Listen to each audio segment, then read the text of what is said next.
Welcome to the live stream, whoever's out there. I am here on the other side of the screen. I just thought I'd wait for a few more people to jump in before I got going. So, of the screen.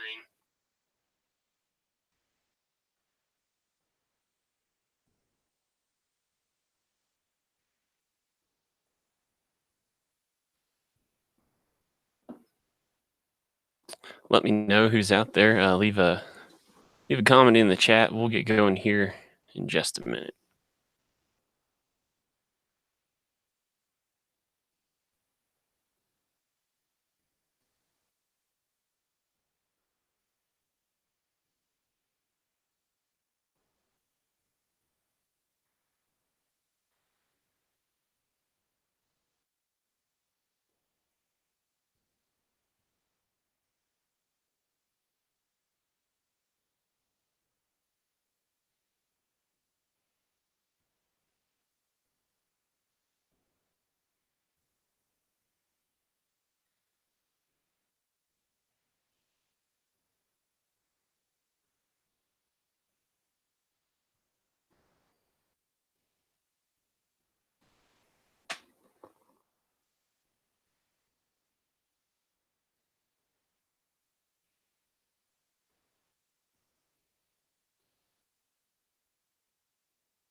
Well, we'll go ahead and get started. Welcome to the channel. My name is Grant Tommy. This is the channel Straight Six Fan, where I like to focus on budget-minded, creative, relatable builds. A little something I call offbeat hot rodding. And tonight on the live stream, we are going to be focusing on the top 8 odd bodies and top 8 offbeat hot rods of 2018 SEMA as found on Instagram. And if you're new to the show, if you're new to the channel, again, I think I've only got one other person out there besides myself because I'm trying to monitor the chat on my phone. But I guess the focus of my channel is to it's sort of twofold. One is to be an inspiration to help people understand like how accessible hot rodding can be. This has been like a lifelong dream of mine. So I finally got my first project car, but I've also always been the type that I like. Don't get me wrong, I love Camaros, Barracudas, Camaros, Mustangs, Chevelles, Novas, El Caminos. But when you go to so many car shows like I did for a while in my youth, you kind of get sick of seeing the same thing over and over. And for me, I kind of want to combine those two. I want to show people that you can make cool stuff out of cars that are a little less than mainstream. So that's where I came up with the concept of what I consider an odd body. This is kind of a thing I want. Hopefully, I hope catches on. Hashtag Oddbody or hashtag Oddbodies as we show above top. But for me, what I define as an odd body are specifically the cars that came right after the muscle car era. So 1964 to 1972 is like the muscle car era, you know? And then when 1973 happened in OPEC and all those things, the automotive manufacturers sort of flipped out and they kind of came up with solutions the wrong way.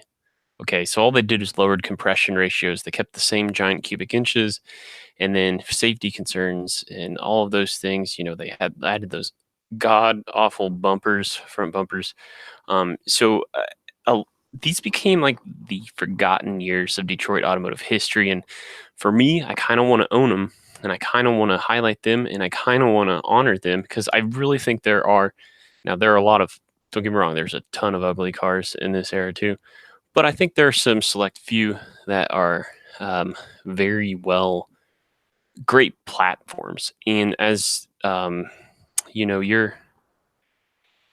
exactly, JC. Okay, I see the chat now starting to populate. So thank you guys for joining on. But Um, I just want to. That's kind of one of the passions of my channel is to show people like if you don't hold out for finding um, that pristine condition, only drove to Sunday Mustang or whatever, that's going to set you back quite a few. So I like to I just want to show people, let's think a little bit differently and um, let's see how accessible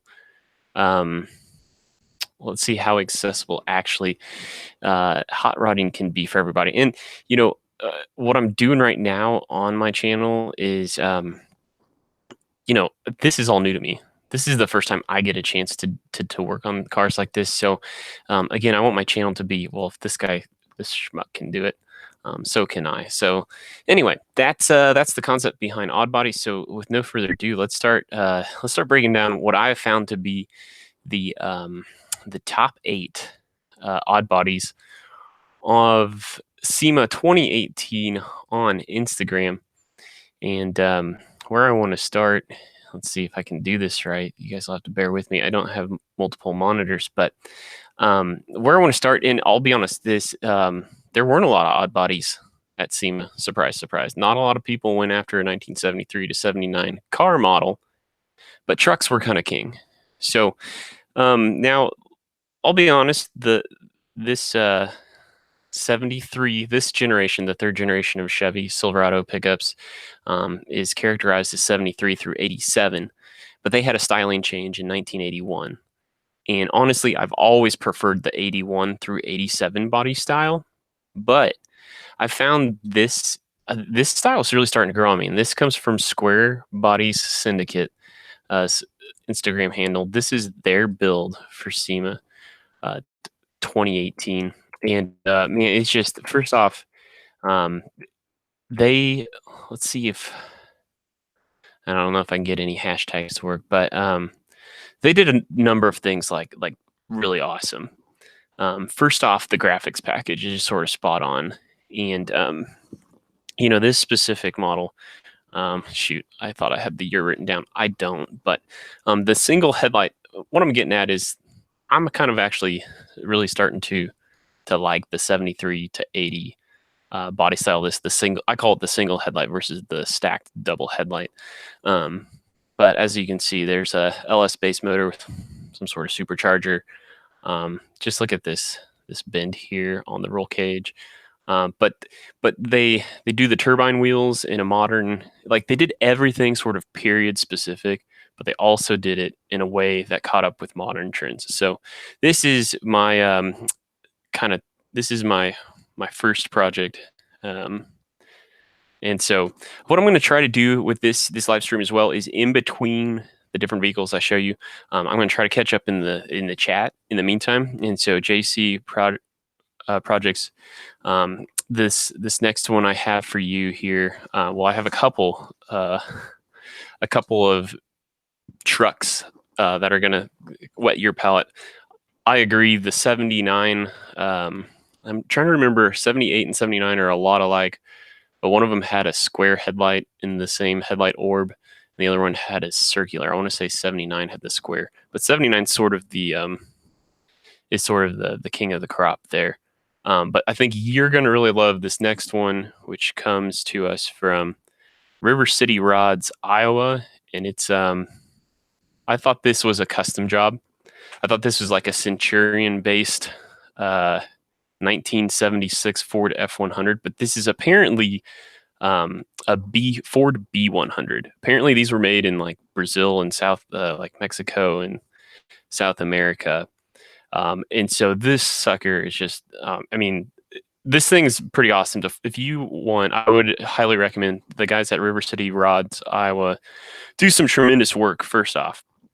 So definitely follow them on Instagram. And what's really cool about this build, one of the trick components is their front grille was like CNC'd out of solid aluminum. So this thing's pretty BA. Let me see if I can find a picture of their grill. Here you go. Check out this grill. This thing, like I said, this was a CNC. This was a solid chunk of aluminum. So anyway, that's pretty awesome. So again, I see Novitas has jumped into live chat. What I'm doing is in between these pictures. Um, so what tonight is, if you haven't read the title of my live stream, it is. Okay, good. And let me know if my screen share is still working. You guys are seeing these Instagram pictures. It looks like it is, but on my phone, it's not keeping up. So what tonight is these are the top 8, and the reason I picked 8 is because obviously there's an 8 in my screen name, Straight Six Fan. So that's why I went out with 8. Didn't want to do top 10. You know me, I'm oddball. I'm a little off. So I'm doing a show of the top 8 Oddbodies and Offbeat hot rods of SEMA 2018. So yeah, Classic Ride Society. If you guys have followed me long enough, you know I'm a Ford guy too. It's really hard for me not to agree with you there, but I'm trying to be a little less biased. But there's plenty more 73 to 79 Fords to show, so we'll just go ahead and jump right into the next one, and that's Hoonigan's Hoona truck. And I wish I could tell you how to pronounce. Was it like Gymkhana? Whatever that is. If you know the Hoonigan guys better than me, you probably know. But this is a 1977 Ford F-150, and tons of cool things about this, and I'll try to get into this with a little more detail. But where this one really pulls at my heartstrings is on the family farm. So I grew up. I call myself a secondhand farm kid because I've driven plenty of Novitas. You caught a glimpse there. We'll get to that.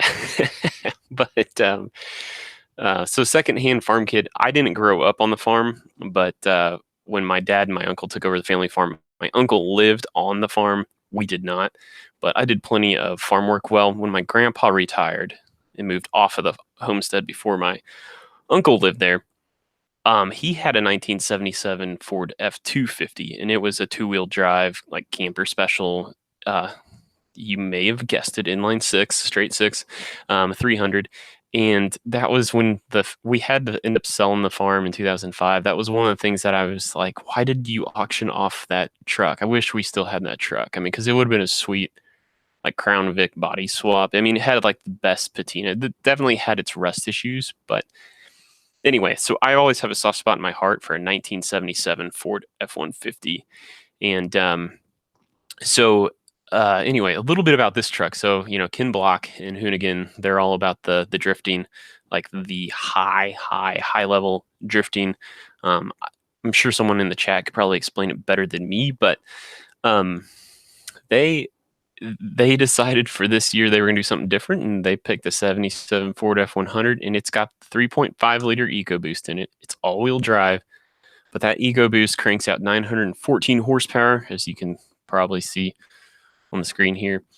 And they had at some point in time, there's got to be a video about this, but JC, probably not a true camper special. I need to stop going ADD. I need to just wait till I'm done talking about these cars. But they did a 3D printed metal air intake system. I don't know what that means, because I'm like, is that just like molten metal that's coming out of basically what Ford, I think it was Ford Motorsports, did the 3D printing. But basically what they claim is there's absolutely no way you could have like die casted the intake manifold the way they did it. So let's see if we can pull up some other pictures. So anyway, like I said, they claim, here's a look at that intake. There's no way anybody could have like cast it. There's no way you could have welded it that way. They claim that just with the geometry of what it is, it's just something so out of this world crazy. So anyway, let me get caught up a little bit in the chat here, see if there's anything. Greetings to go-karts and gone fishing. And yeah, that'd be pretty sweet, JC. Do one of those 6.2 liter V8s. But anyway, this thing's pretty wild. Definitely go check it out. Definitely go look them up. This truck was unveiled, and it was done a little ahead of SEMA But this is the first show it's been at, and they unveiled it like maybe a week ago. So, but yeah, this thing's just crazy. So, again, you'll want to either follow hashtag Hoonatruck, or follow, of course, Hoonigans, Kinblock, and those guys. All right, next up, and I'm trying to, let's see here. I'm trying to weigh, should I show you? There was one more. Well, we'll jump to Novotaz's his takeaway. So this is a 79 Trans Am, and he probably has heard me say this way too many times, but definitely the front clip of the 79 and 80s will never be as awesome as the 77, 78. But I think this is a good example of someone who figured out how to massage that front clip the right way. And I just think it's a pretty sweet, all around, well done, tasteful build. And I also like they did the sort of halfway obligatory snowflake wheels in gold, the gold on black. We've seen that 1,000 times. But I like how they blacked out the inner lip of the rims on it. They didn't get too crazy with the flare out, of the Trans Am styling, whatever you call that. But this is again an example of how to do it right if you're doing a 79 Trans Am. At least in my opinion. Of course, this is all subjective. This is all just me. LS power, of course, we've seen that thousands of times. But I mean, just look at the detail of the turn signals here. These sort of, who knows, maybe they're CNC cut. I don't really know. Now, I don't know what to think about this. I think that might be that Burt Reynolds like Bandit logo, like Year One has. Maybe, I don't know. Okay, the picture is super small. Let me see if I can't Control plus this. And, hopefully that helps go-karts and gone fishing. But anyway, I think just really tastefully done, really good proportions. This goes back to, again, what I love about these Oddbodies is most people overlook these cars. Most people want to pass on them. But these guys over at Detroit Speed did, or Gunslinger Customs, I guess, did a tremendous job of doing it right and showing you how you can be different and be just totally BA. So I'm going to call this the BATA. All right, we'll just see what comes up next when I close this window. Let me catch up in the live chat here.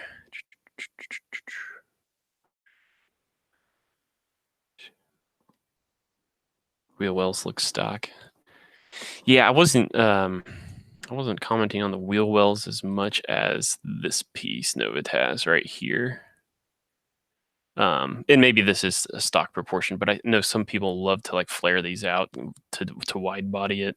Maybe this is a better explanation in the back, but again, I think they either did modify or didn't modify the right places in all the right places, or whatever you want to say.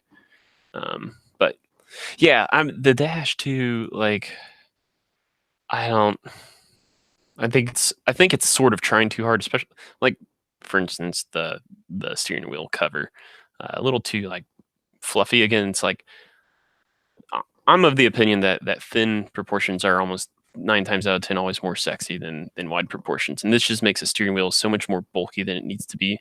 So just like the way the leather sewing stitching is, like, it looks sort of more like a dash cover. Not too crazy on it, but hey, if somebody asked me, hey, would you take this car? Heck yeah, I'd take it. Heck yeah, I'd take it. But yeah, it could be JC. They could have just said let's just cut some corners, and dash is the last thing to do. So next up is a 1974 Plymouth Duster. I'm not 100% sure this is Speed Shift Arts car. When I tried doing these searches, I tried really, really hard to give credit to all the builders or the vendors who are highlighting the cars, because I want to send traffic to these people. They're giving me great content to talk about, so I wanted to scratch their back as well. But again, most people want to just pass over 1973 to 1979, and the Dusters were cars that really kept really the same body format for most of their, post 1970, almost up to like 1976. Ford Mavericks are another good example. It was just always, the bumpers got just way too big.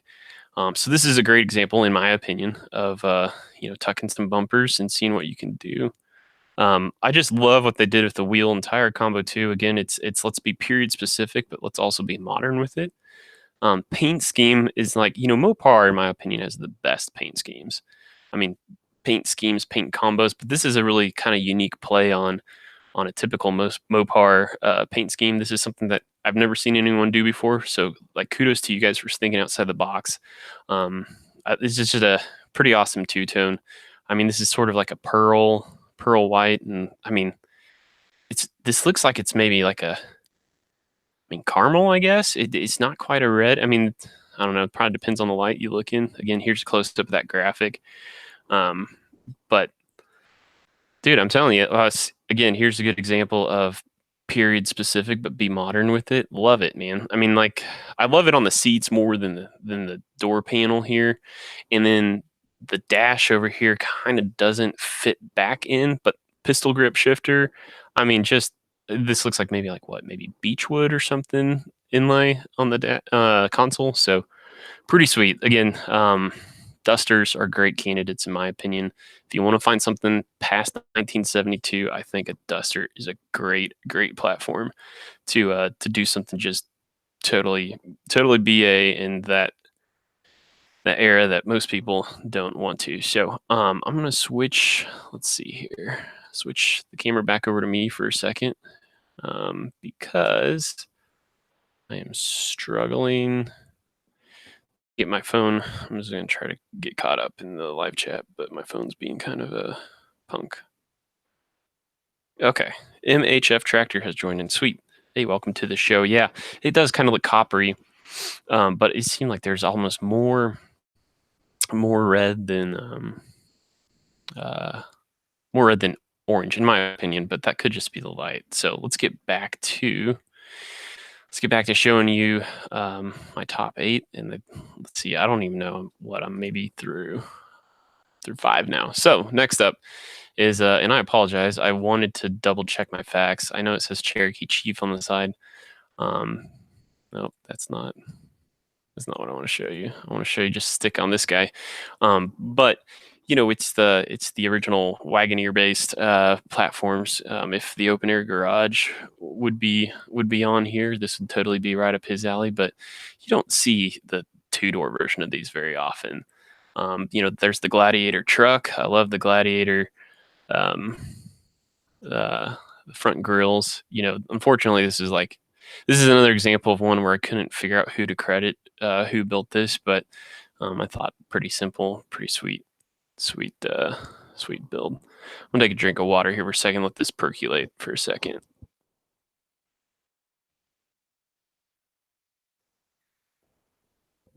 Okay, so I'm back. Sorry, mouth is getting a little dry there, but yeah, it looks like some of you guys agree. Let's go over to Vintage Air, 1973 Chevy Chevelle Laguna, and so I have like a love-hate relationship with Lagunas. Like, when I first started getting into Oddbodies, these were always like somebody, it may be Freiberger himself, but for sure somebody who worked at both Carcraft and then later Popular Hot Rodding was just obsessed with these cars. And I'll admit they've grown on me over the years, but I was never super huge on them at the beginning. I don't know that 73 is my favorite year of these, but again, if you massage them in the right ways, the proportions of these, like, I think, even in profile, like this back quarter panel really is not a bad proportion at all. Like, these cars get that reputation for the boats, the land yachts, they're just way over the top. But these cars had, even some really nice body lines. And I know, Novotaz. I know Novotaz on the live stream. I forget the channel that he always does Sunday nights with. They they were doing one a few weeks ago as like the most significant car of the year you were born or something. And when they got down to I think 75-ish or something, it was a Monte Carlo. But the things I do like about this car, I love this grill. I love this like octagonal, like stretched honeycomb. I think that's a good look. The bow tie seems a little out of proportion compared to how far they stretched the grill, but I think pretty cool. I love me some tucked bumpers, but something about this looks a little too like insignificant compared to the car. Like I think needs a little more depth to it. But um, the thing I think I like the most about it is the NASCAR style, faux steel wheels, but you can tell they're definitely a 17 plus inch diameter. I've seen a lot of people try to pull this off, but not in the right way. And I love that they made the holes bigger with this. That's what these wheels I think are what really draws me to this car. The red lip's a nice touch in my opinion, and then the red lettering on an all black car. So again, I think Chevy Performance was trying to debut this LT5 package. So, but I, not my most favorite car, but still pretty sweet. And then lastly, I want to make sure I had 8 up. Let's see, 1, 2, 3. Yeah, okay. And lastly, just as we'll call it a suck up. Of course, Dave Freiberger's F-bomb. It made a appearance in one of the Fast and Furious films. I still think it's pretty cool. I mean, it's a 73. Let's see. Let's hashtag this thing. Let's find a. And again, just another example of people want to pass over these cars, but I actually kind of like. Is it? I don't remember what year has like the tiny turn signals in here, but I think this is actually a lot cleaner, and I just think this is a great example of just an awesome platform that has a lot of potential. And I'm a sucker for, of course, this. I'm a sucker for this color of green. So, and Craig Durbin, I know you've been in the live chat here for a bit, so I just wanted to say, hey, thanks for joining. And yeah, man, love to have you swing by on Sunday so we could maybe help me troubleshoot the cooling system problems on the Fairmont. So we'll take a little bit of I'll call it an intermission. I do need to grab another drink here for a second. So talk amongst yourselves in the chat. No, but so that was my top 8 hashtag Oddbodies of SEMA.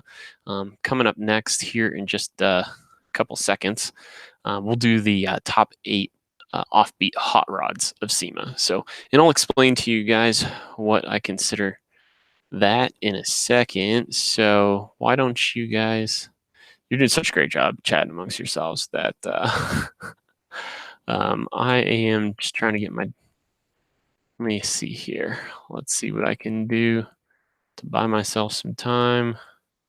Sorry, I'm really trying to stall and I'm not doing a good job. Let's see. Let me just, there you go.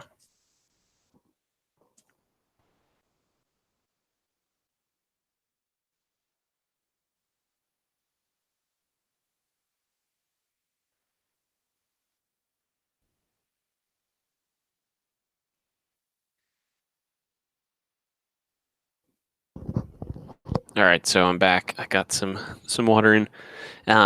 So yeah, Craig, the late noonish, early one would be perfect to come over. But as you know, my tagline, where I talk about building budget-minded, relatable, creative builds, we will shelve the budget-minded thing here for tonight. Maybe even the relatable side, and we will definitely push the creative side though for these top 8 offbeat hot rods of Instagram. And for me, what I consider offbeat hot rods are when somebody, and we talked about this a little bit before when a bunch of you guys were joining in, but to take a platform, a non-traditional maker model or even engine platform. For whatever reason, I'm a sucker for Ford's Cyclone 3.7 liter V6 Mustangs. I think it's just a fantastic piece of engineering. That's kind of an example as well. But if you take a non-traditional make, model, or engine platform, but you modify it, hot rod it in very on-trend, mainstream, current ways, to me, that's offbeat hot rodding. Like, I think there's a fine line to walk before, like just doing novelty for novelty's sake and just building crap. So um, that's kind of one of those things that I think there's a fine line to walk there. And so what I have assembled next are the top 8 what I consider offbeat hot rods of SEMA 2018. And let me see if I can't get screen share to work again. So we will jump over to Instagram. That's where I am doing all these from. So let me get back to. This is one of those things that I would do much better if I had dual monitor setup. So bear with me a little bit. But this is a 1971 Ford Maverick. We kind of, and the reason why this falls into the offbeat hot rod section instead of the odd bodies, it's sort of the square is a rectangle, but a rectangle isn't a square. So yes, odd bodies are offbeat hot rodding, but not all offbeat hot rods are odd bodies. So anyway, this being a 1971 model is why I put it in this category. And there are some really nice things going on with this one. First off, I think maybe they tried a little too hard on the wheels, but they really don't bug me that much. But you can just look at the lines on the front bumper. I mean, it's just, this thing is so crisp. Whoops, that's not. Well, there's other really good shots of this build. Now in the back, they have like these exhaust diffusers that the proportion of them got a little grotesque for me, a little out of, like, everything was done so nice, but then you get back there and but let me see. I know Chip Foose has let's see here. At Chip. This is one of his cars he's been judging on. So let's see here.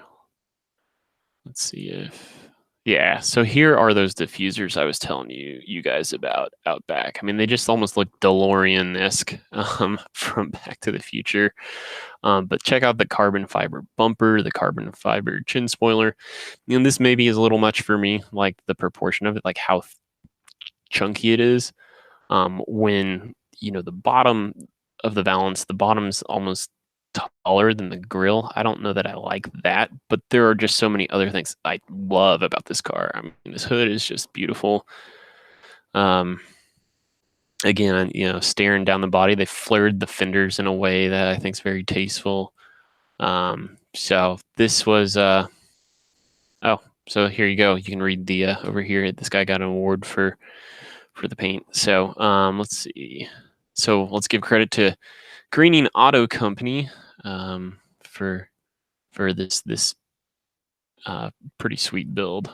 So next one is 1965 Ford Galaxy, and I believe this is McGuire's car, just based on the logos around the. But again, this is where I'm going to take my my blue oval preference comes in, and this is definitely something that I feel like this is a great platform, and this is before the muscle car era, but these, I would love to do like a 66 Galaxy wagon build, just drop it. And I forgot, I should have hit the pause button after that and read the comments in the live stream. Yeah, JC and Craig, I'm with you guys. I think the front and the rears were kind of just overdone just a little bit on that Maverick. But in Classic Ride Society, that's pretty cool that you had a 73. I saw, of course, watched your latest video. You found a Maverick in the yard recently. But I wish there were more pictures of this galaxy. Uh, well, for one, I'm interested in what's going on with the multi. I'm assuming multi carb, but it could be fuel injected. I love just that's a super sweet period specific kind of gig right there. And I wish I could kind of get a little more detail on what's going on with the wheel and tire combo. Again, it's another set of red lines, but it's period specific. The stance looks like just spot on, and you can't beat just the styling of the hard top. I mean, I know that's nothing custom. That's all stock, but that's just what makes um, these rides just so awesome to me. And I think especially we're talking 1963. I'll speak to a little bit of the home crowd since JC seems to be more of a Ford guy, just like myself. The 63 Impala is usually like for 1963, the Impala probably wins, probably most popular car for 1963, probably in terms of people or platforms that have been modified. But this is a great example where the Ford version is ever so just as much beautiful, in my opinion. So yeah, this is one I wish they had more. I could find more around. Well, let's see if McGuire's. Let's see if they have. Maybe they have. Okay, here you go. There's a back view. Again, stance is just spot on. So, yeah, I like being able to give credit where credit's due here. So, yeah, classic ride. If you figure out how to make it to SEMA, I would love to as well. It's on my bucket list as well. So just trying to catch up with the live chat here. All right, so we'll move on to the next one, and this one is kind of similar to this example is similar to the square body Chevys that I showed in the Oddbodies section, where the one I showed you was maybe the best example I could find this year. But what I wanted to do was bring an awareness more to the concept of that 73 to 81 model year. Like that one Chevy I showed you was just an example of many. This is the same thing. These seem to be becoming more and more popular. This is the best example of a Dodge Crew I found. There's one other for sure at SEMA, but this one was so much better. Now, the one thing where Dodge and a lot of auto manufacturers got it wrong in the old days, I never cared much for this tapered look when you went from the front door to the back door. But that's not any customizer's issue. That's just what it was, But yeah, it looks like they sort of did a spin. Resto mod is like take the old thing and give it very much everything today. And so they made it into a mega cab like Dodge likes to do. But I thought this thing was just pretty slick. I can't tell if there's something kind of unique going on about the paint, like if they wanted to like a modeled look or if this is like a reflection. I can't read well, but anyway, this is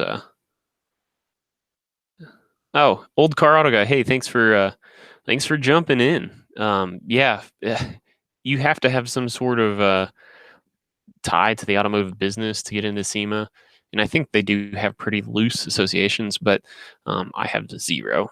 So anyway.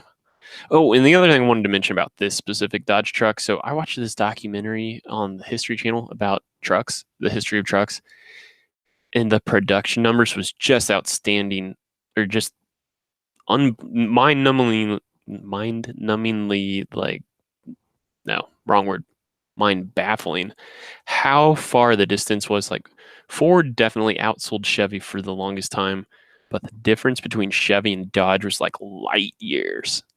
And it was when Dodge finally did the partnership with Cummins, they finally got within striking range of Chevy. But it was just, I never in my mind imagined that Dodge was that far back in truck sales. But it was like, I don't even know how to explain it. Like, let's say of 100% of truck sales, it would have been like Ford maybe had made up 56%, and then Chevy made up the next like 42%, and Dodge made up like 2%. Like, that's how drastic it was. But anyway, yeah, it looks like you guys are kind of done with this one. But like I said, I just wanted to show this one. uh, I kind of agree with you guys that there are some things that I really don't like about, like, the bumper too bulky, and just the shape of it doesn't really fit the body lines of. I mean, I think there's so many other things it could have played off of.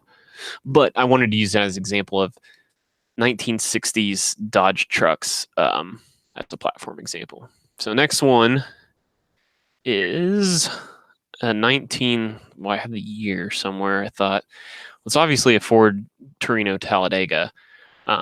But again, this is an example of not too many people out there doing this. Guys, help me out in the comments. I'm thinking 69 is what this, 68 or 69 is what this body style is. But it's a twin turbo Coyote motor in there. Man, I know there's other pictures out there. I just would have to. Boy, I don't know. Let's see. Well, let's try it. Torino Talladega.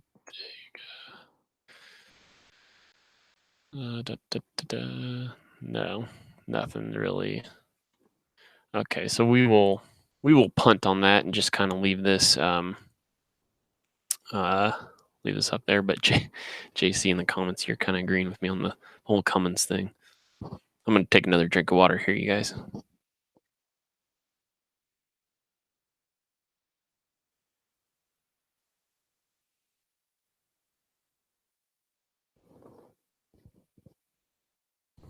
All right, I'll see if I need to catch up in the live chat, but otherwise we will move on. Let's see here. Man, some of you guys really hate Dodge out there. The only Mopar I've ever owned, so you're not gonna love that I have another Mopar here. But yeah, I only own that Jeep was the only Mopar, and really, I really got the full Jeep experience with that one. There were things I really loved about it and things I really hated. But this is another example to me of, when you think Dodge Charger, everybody thinks 67 and up. Dukes of Hazzard, 69 Charger. But this is an example of, hey, you just offset the generation a little bit, and you can build still a pretty dang sweet ride. And this one's got it all now. But both with that Talladega Torino and this one as well, like, I can only take so much of the fastback, swope back, like this huge long sweeping proportion. But again, this one is just too awesome not to share. So it looks like we got another pistol grip shifter in there, but that's a little bit on the ridiculous side. But look, I'm criticizing like these probably $90,000 bills, so I don't know why I'm doing that. Like, these guys are just light years above the garage hobbyist. But I thought this was a pretty sweet. Yeah, that's funny. We've got people that that really hate Mopars, and then we got old car auto guy. Look, as long as it's American, for me, I'm a fan. So, this again, I'm trying to focus on offbeat hot rods, things people don't normally see right out of the gate as that. Now, I have to admit, let me just look at my notes real fast, because the next ones are okay. I've got one more that's definitely. Boy. Yep. Okay. This is definitely an offbeat hot rod. The other ones are kind of stretches from here on out. So, looks like I'm caught up in the live stream. But this is a 1957 Studebaker, and this thing is just gorgeous. I mean, well, first off, it looks like they're running Detroit steel artillery wheels, which for whatever reason, I'm a sucker for right now. But this is just, man, how cool would you be to show up in this thing at a car show? Now, I have to say, this bumper looks a little under. I'm kind of maybe split on it. like, part of me says everything else is so high level, and then there's like, they'll just tag on just the standard bumper. But the other part of me says they did a really good job of taking that something that's just so simple and plain and stock and making it fit. So I don't know. I'm kind of back and forth on it. Like, I feel like there maybe needs to be a little. I don't know.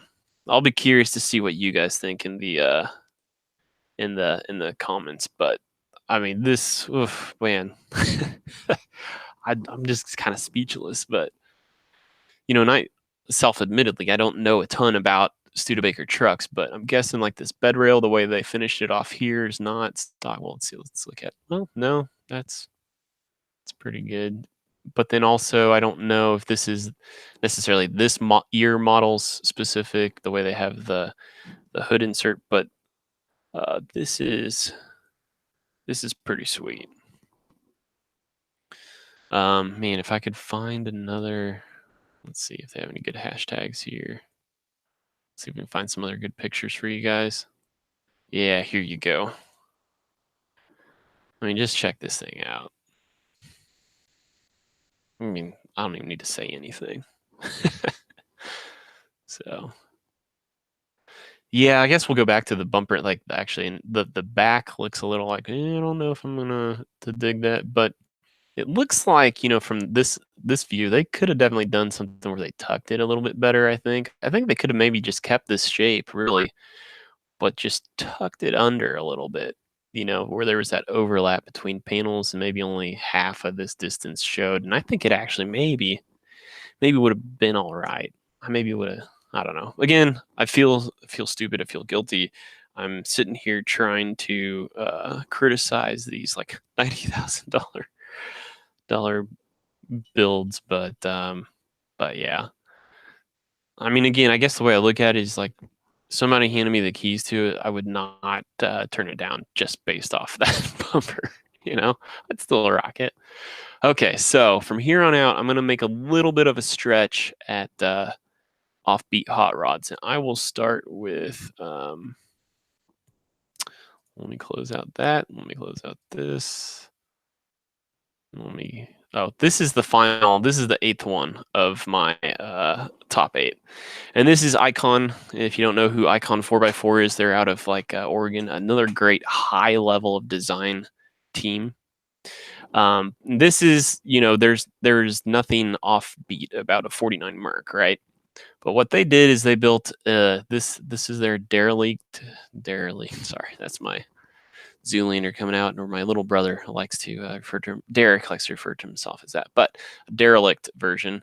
And what's unique about this is they put an electric motor in this thing, and it's not, call it controversial, call it wrong, call it whatever you want. I'm not sure I'm 100% on board with it either, but it's the way they do it, they just did such a good job. So let me see if we can find. Let's see if we can find another good version of this car and show you the motor. So I don't know if you guys can hear the sirens in my neighborhood. I got sirens in my neighborhood, but they took the electric motors. I believe one is out of. I believe it's out of Tesla, but they did a lot of work to make it look like a kind of. You can see the fins here, like a V8. So again, hate it or love it. I'm not trying to like convince you guys one way or the other. I'm just kind of put it out there as definitely something that you would spend time looking at because it is different. If you were at SEMA. So this goes back to the example of what high design these guys do. Let's hide the car charger port behind the flip down plate on the front bumper. So here's a good look at the motor, the electric motor and the battery cells. So if you haven't heard of Icon, check them out because they just especially the Derelict series, like it's definitely wolf in sheep's clothing is what they do. So check them out. There's your battery cells in the trunk. So I mean, just look at how well this sucker is finished. I mean, again, let's use the let's use the control of if someone handed the keys to this, are you turning down? Hell no, I'm not turning this down. Like, this is just roll the windows down. And, especially like how cool would it be to have like a hippie, like, just kind of criticize you for, you hate the environment, this, that, and the other. And then you're like, oh, really? Because it's a 1945 model, 49 Mercury. And then you pop the hood and show this, and they have to eat crow. So, um, old car, I don't know where the sound of a V8 comes out. And, because you want to hear that flathead sound out of a car like this, but um, go-karts and gone fishing. I love it. I love it. I'm gonna take a swig of my water here real fast, which I'm down to like my last drops anyway, and then we will close this thing out.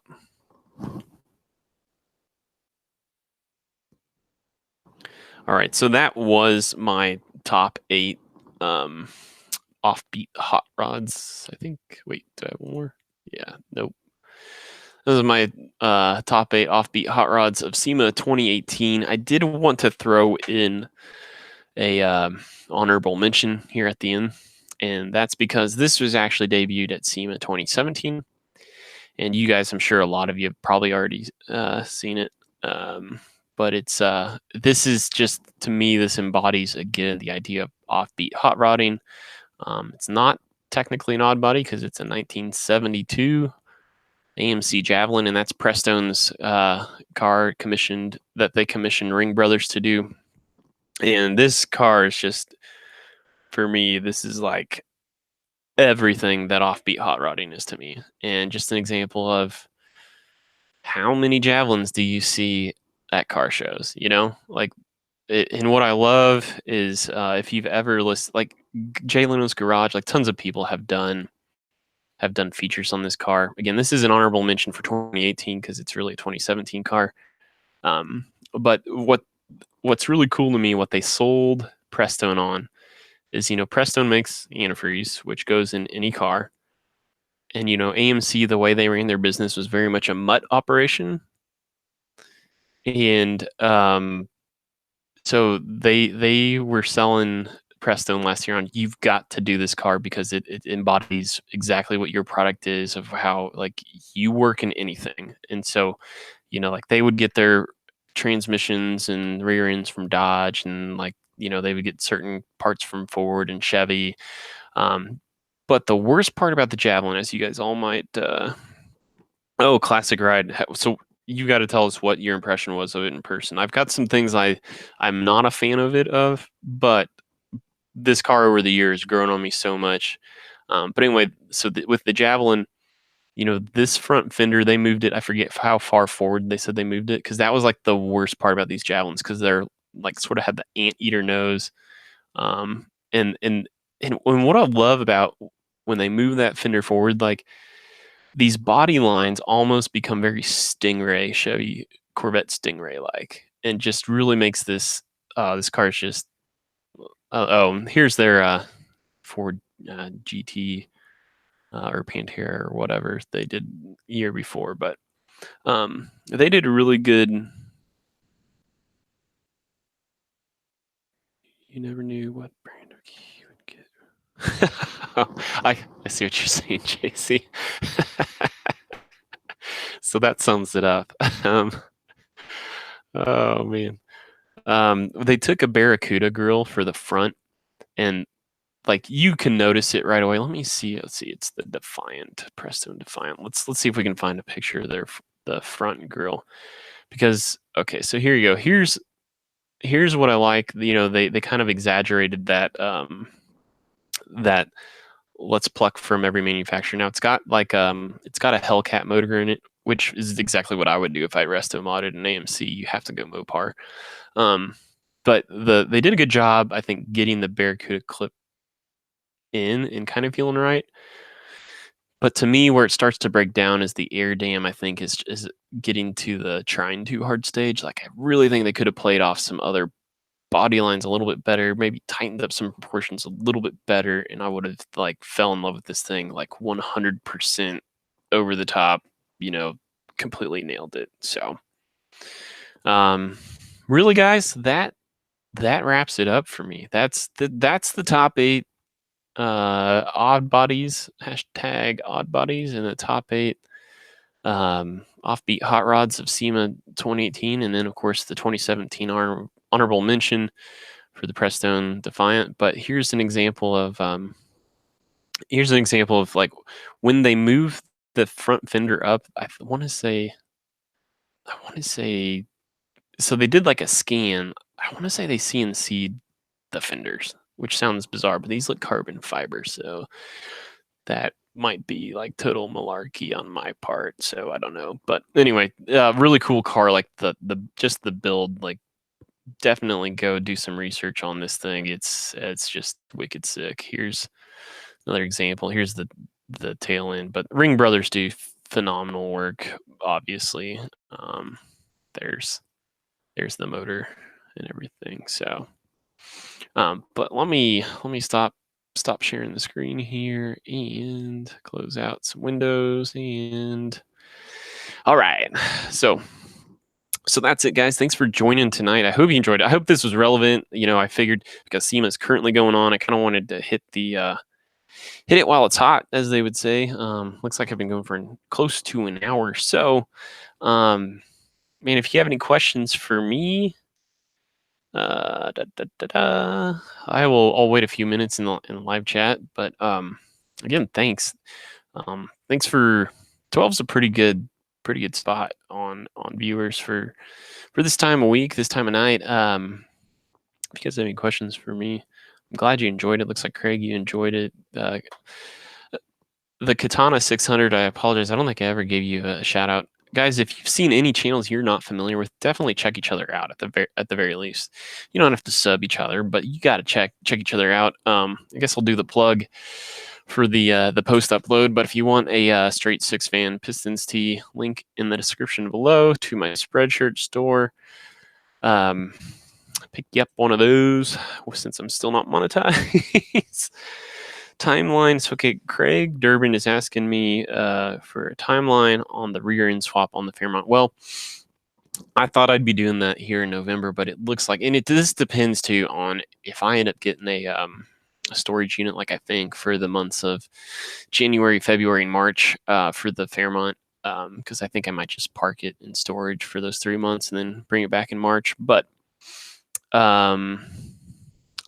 I originally thought I was going to do that in the month of November. That was my goal. But with the cooling system issues right now, and then I still want to, again, I want to get the car. I want to take care of all the piddly things now and then have all the fun at the end. It's kind of a discipline thing, I guess. So I want to get the cooling system hammered out. I want to get the tune-up done. And then still need to figure out the if I have a bad sending unit or not to get the fuel gauge to work. Once I get those all done, then I want to start tearing into it and having fun. The rear end probably would still happen after. I'm going to do since it's a 5-lug.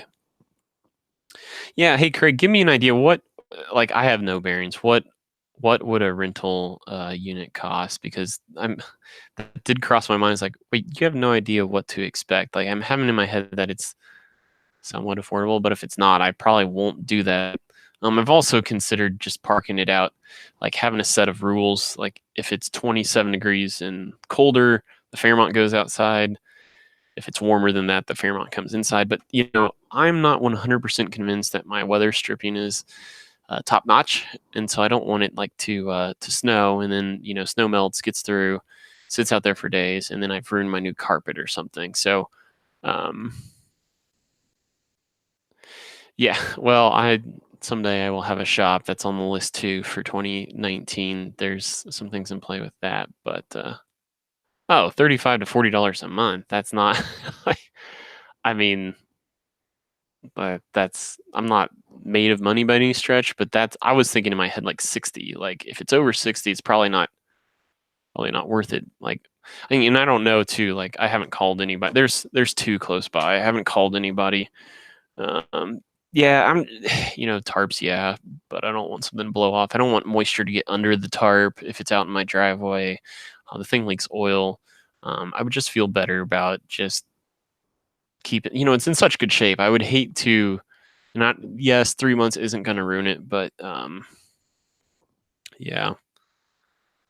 Yeah, Craig, I understand I'm on a budget. There are things that I'm willing to slide on because the ultimate goal is to like I won't ping the budget for that because ideally this was supposed to have happened. I was supposed to get a project car to where I could have done all of the work over the summer, but I didn't get the thing till August 1st. So this is one of the things where I'm letting myself kind of slide on. Like for me to be able to resell this thing to flip it, it's got to be in great storage.